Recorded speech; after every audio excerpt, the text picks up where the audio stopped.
Okay guys, this will be another attempt because the last video was like 30 minutes, so I will try to move on quickly. So let's move on. For starters, let's enter to your Blackboard and remember that you need to put your ID.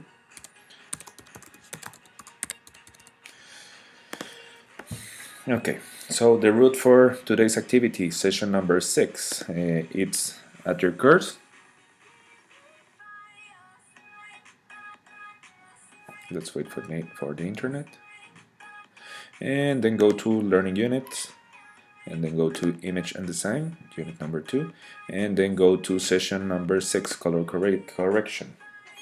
Now, if you remember this class, or last class, we will overview the activity for making color correction and some photo edition.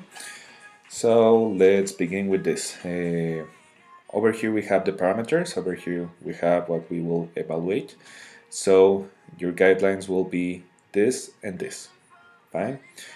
So we already know that we need this parameters, 800 times 600 pixels at 72 ppi. So let's open Photoshop, File, New. Okay, it's already set, 800 times 600, 72 ppi. And it's there. Now I need an image. For the image, remember how you can search. Let's enter to Google, and for example I can search for Taylor Lautner.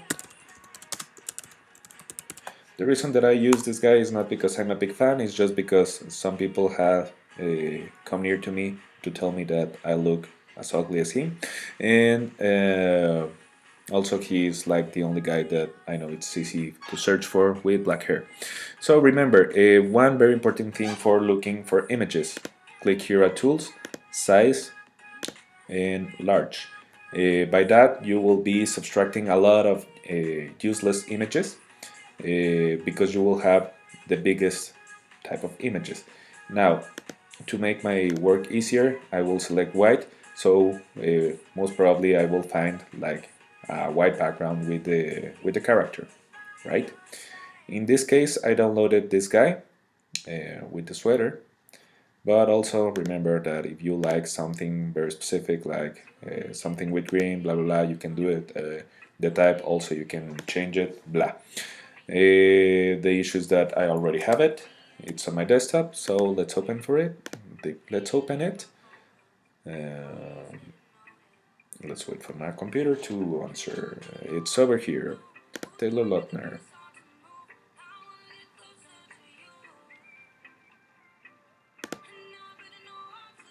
And there he is.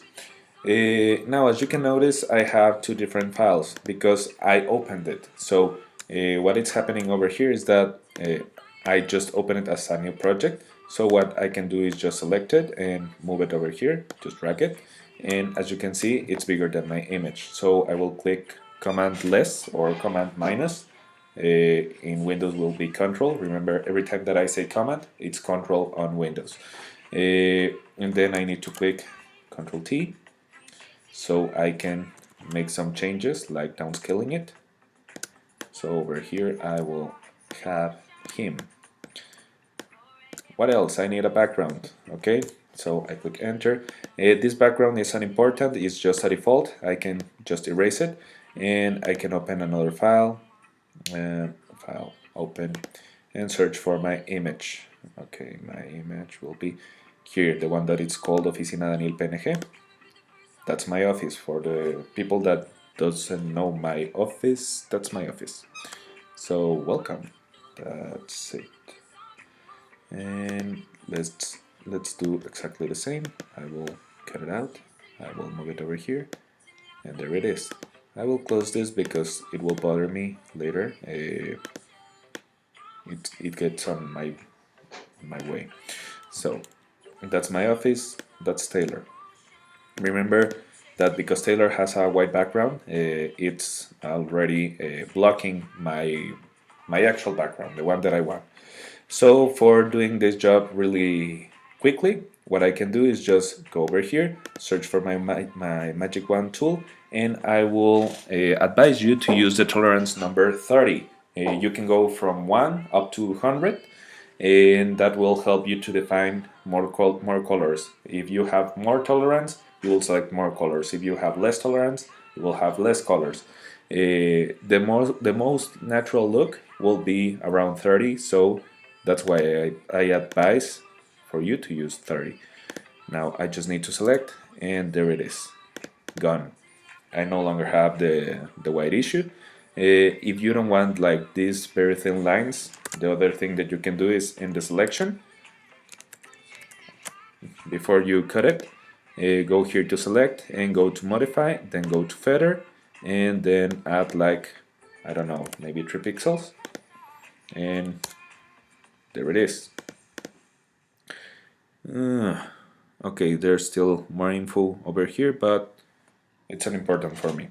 To keep, oh, over here I have other white things. Okay, my previous result was better for me. Probably I can just expand my selection, and I can do it like this. I will add more selection and more selection, yeah. And then again go to modify and feather, probably like 2. Yeah, I think that will be fine. Yeah, more or less. Command D to get out of here. Okay, no, it was worse. Forget what I said. So, to keep this quick, let's just cut it out. Command D. And there I have Taylor. Now, as you can see, Taylor is in black and white.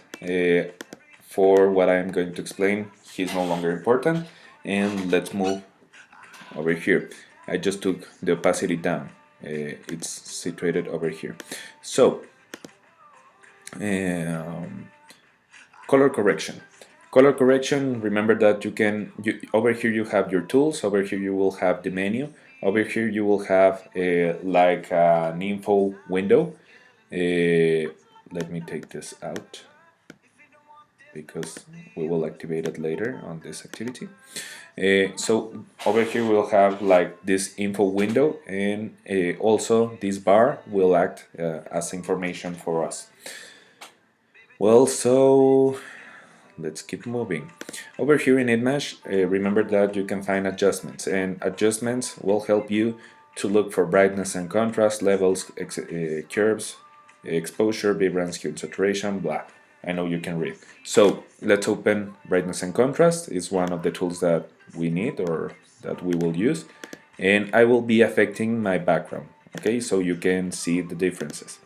So if I want a place with more light, I can add brightness, take out the brightness, stuff like that, add some contrast, take out the contrast, and you can see that over here there's not a lot of difference between the colors, and over here it's like very exaggerated. Again, let's enter to images, let's enter to levels, and remember that I have an amount of information. This histogram will help me to see how much information we already have. Okay, so see how the dynamic colors will change, right? I can also select the amount of black that I want to be affecting or the amount of white that I want to be affecting. I can also look for specific colors, right? And this will give you different effects. So it's just a question of tweaking and playing with it. Curves will act very similar. Now just remember that instead of the whole histogram, the histogram will be represented also with a curve. So we can make modifications like this, or like this, or like this, or like this, or like this. And as you can see, there's a lot of difference between the first background and the actual background. I can also change all the colors or just some of the colors. Now let's enter again to image, and let's move to hue and saturation. In hue and saturation, Remember, you can change colors, blah, no big deal. You can change all the colors in master, or you can change specific colors. So in this case, I think the magentas will represent, no, the reds. The reds will represent very good on this furniture. Now you can see that this bar activated. This bar will represent the amount of red that it's affected. And let's start tweaking. And as you can see over here, there will be a small change in the second bar. This is a representation of what it's changing. So if you want just a very specific or a very small amount of colors that are being affected, you can just reduce this load. And let's see what happens. So as you can see, right now I'm only affecting some parts of the furniture. There. Now my furniture is like purple. Now it's like something weird because my range of colors over here, it's not enough for the colors that I have represented over here, but you get the idea. Okay, you can change specific colors and the saturation and all that stuff, right? Remember that if I take out all the saturation, I will have like a master. I will have like a gray or black and white effect, stuff like that. So that's all with that. And what else? Let's move to black and white. Black and white, remember you can ask for specific colors to change the amount of gray that you have. So right now in my reds, I can turn them into white for the photo, or I can turn them like really dark. And that with all the colors. Okay. What else? I can go to to invert, so I can have like a very dramatic effect of my color. Blah. What else?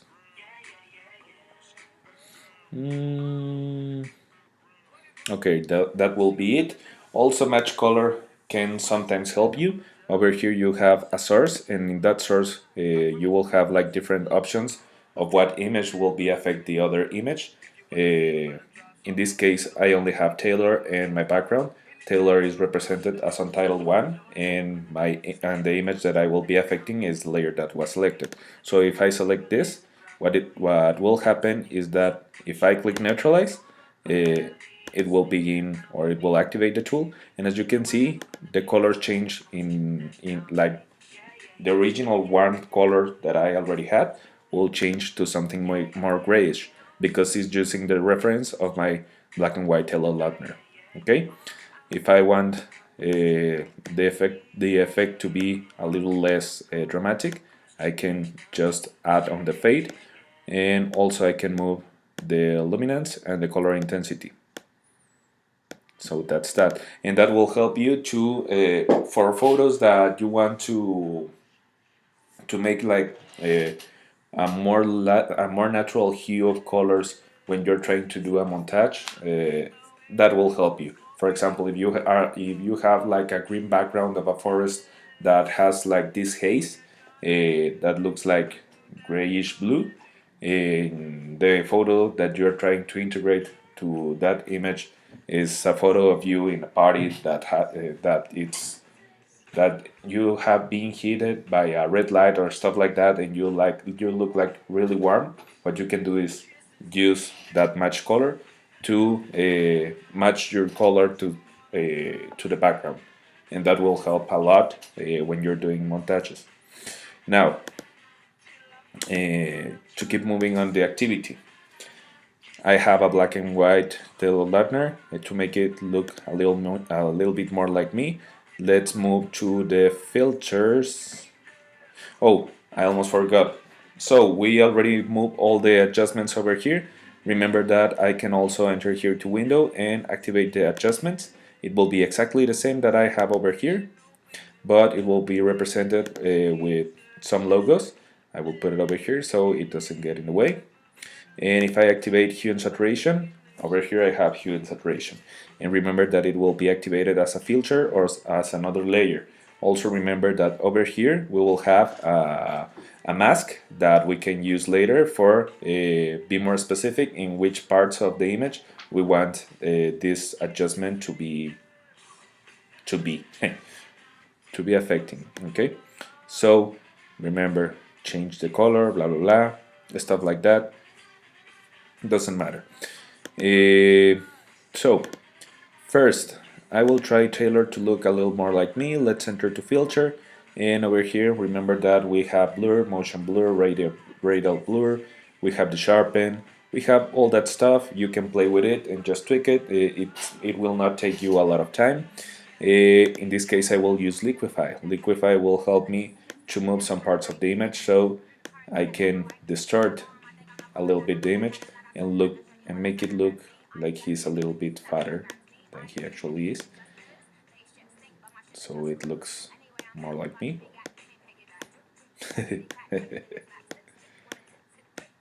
Sorry guys, I enjoy myself. So okay, my boobs, it doesn't matter, it's fine. Okay, so I already tweak a little bit this guy. Probably I will try to heal this so it doesn't have that chin. Oh sorry, I selected the magic wand. It's over here, the healing tool, and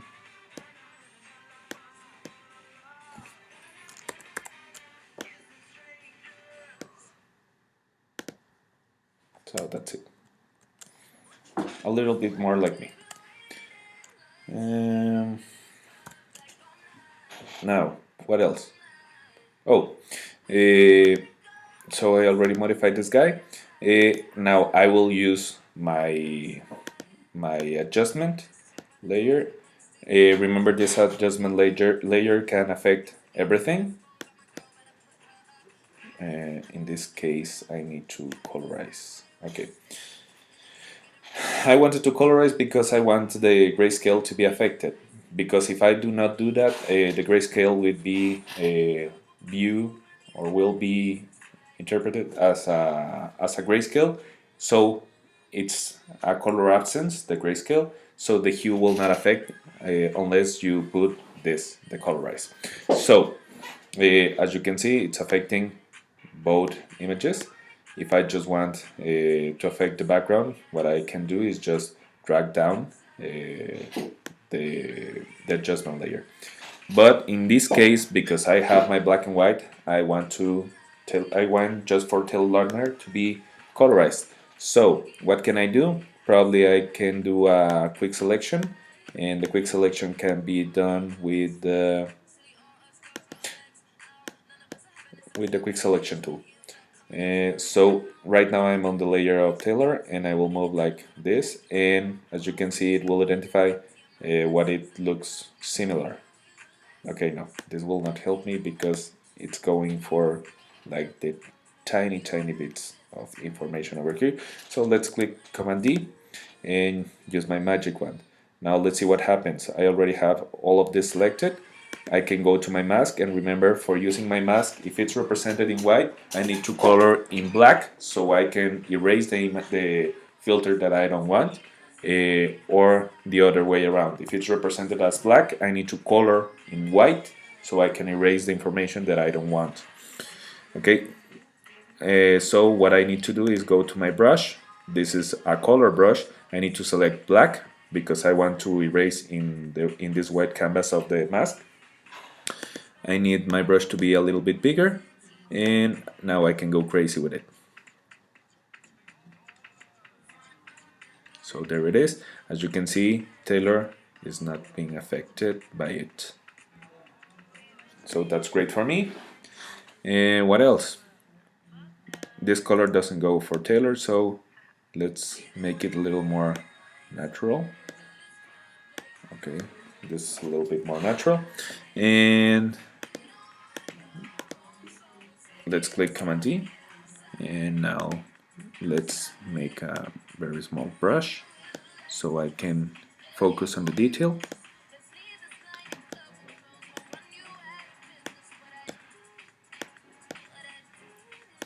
and there it is. What else can I do? I can again use my quick selection tool and go to the hair. There it is. And now I go over here, and again I will color in black so I can erase it. Okay, so it looks a little more natural. And again I will select now the jacket, and now I will again colorize. Sorry, I need to go to the mask, and there it is. So I have this guy, it's over. Now, what else? Probably I can like duplicate over here, and I can add an effect, blur, Gaussian blur, to make the illusion that something is happening at the back. See what happens? Okay, that could be one option. The other option could be, I don't know, maybe radial blur, and I will put down my pivot. I will give like very little amount of movement, and there it is. It looks like he's moving. As you can see over here, we have like this funky effect, because remember that the colorize, it's only over here, right? Okay, so also probably we can add a blur radial, exactly the same values, and now it looks a little bit more natural. What else? The activity asked us for, oh, I almost forget. I can remember that many on the class had this issue. Guys, if you remember, when we have, I will multiply this, or duplicate.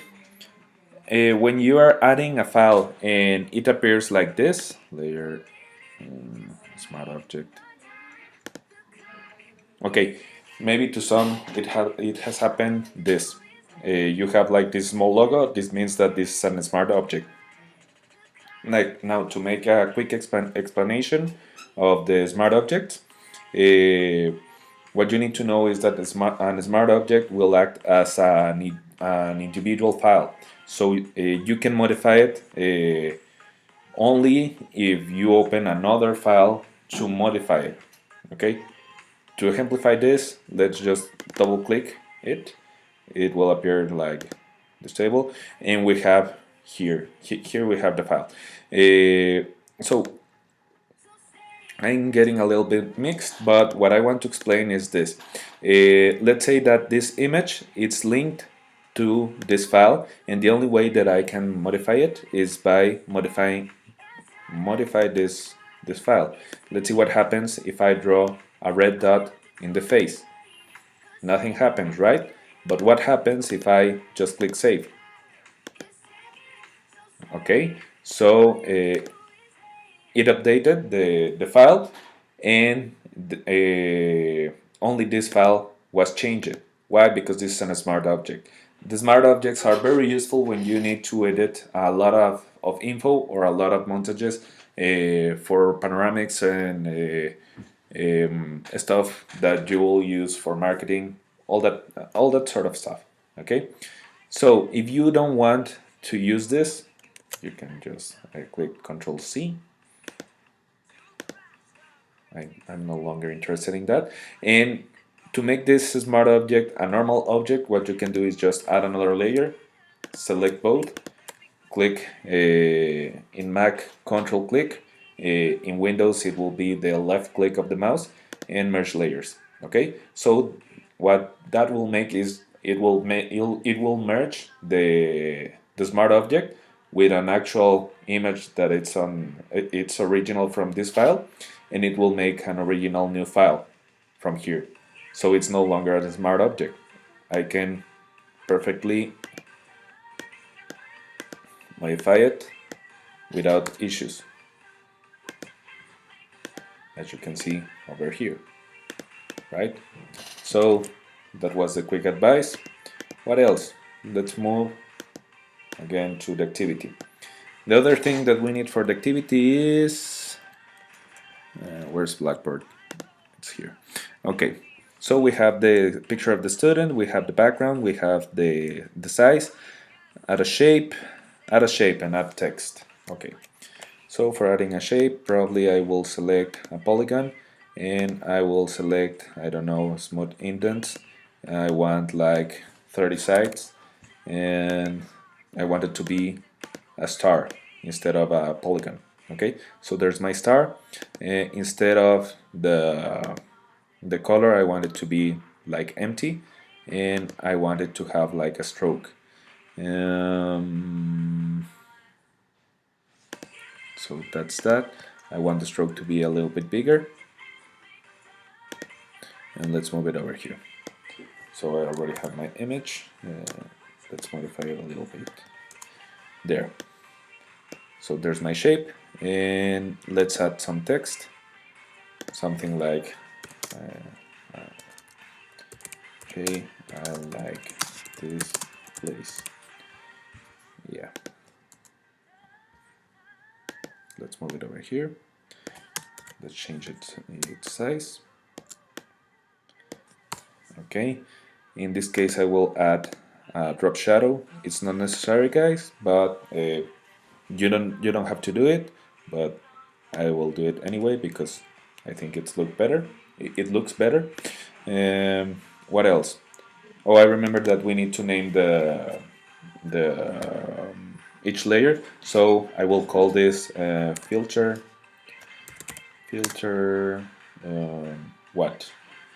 Filter color.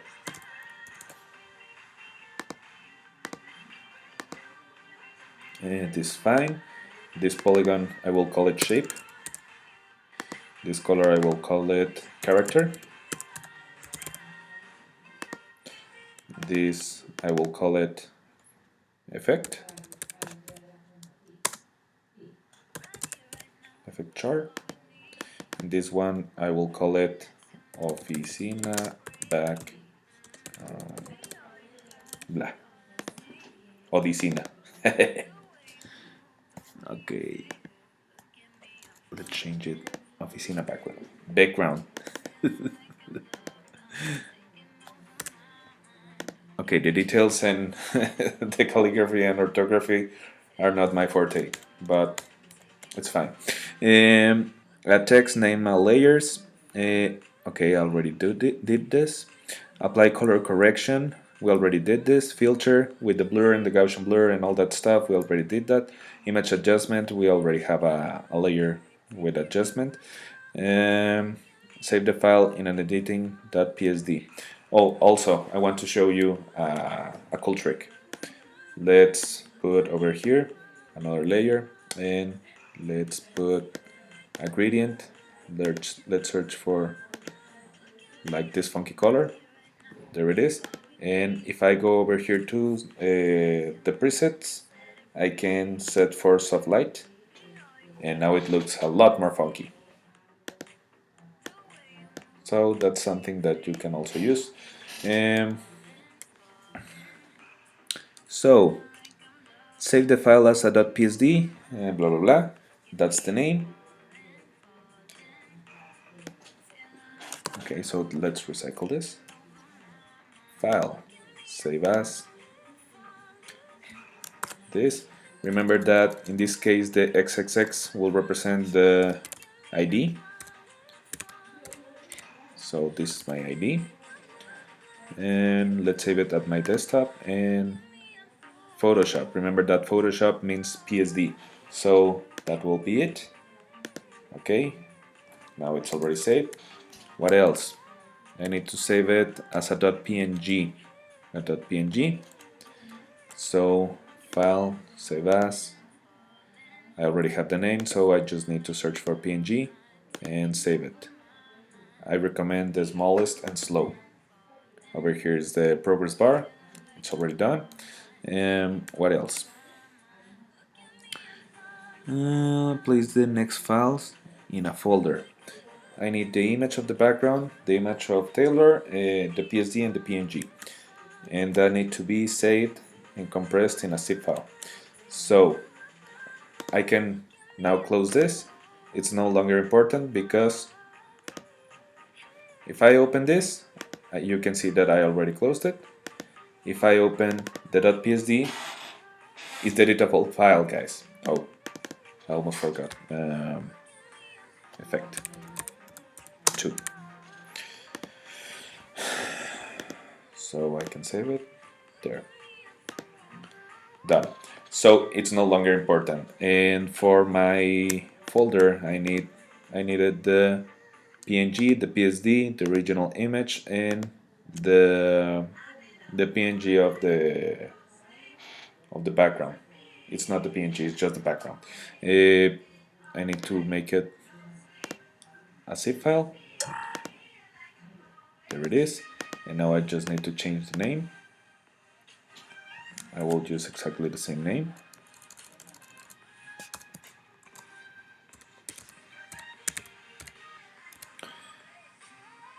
Every time that you do this kind of assignments, guys, the zip file, save it as the file that you already done. And that's it, guys. Now the only thing you need to do is to upload this to the link that I will provide at Facebook. That link will guide you to a folder in my drive. For the people that it's not from my class, you need to upload it to the specific place in Blackboard that your professor will tell you. And that's it. That's it, guys. Hope you liked this tutorial. Again, sorry we couldn't make it a little bit faster, but we covered all the important information from the class and also some tips. See you next time, guys. Bye.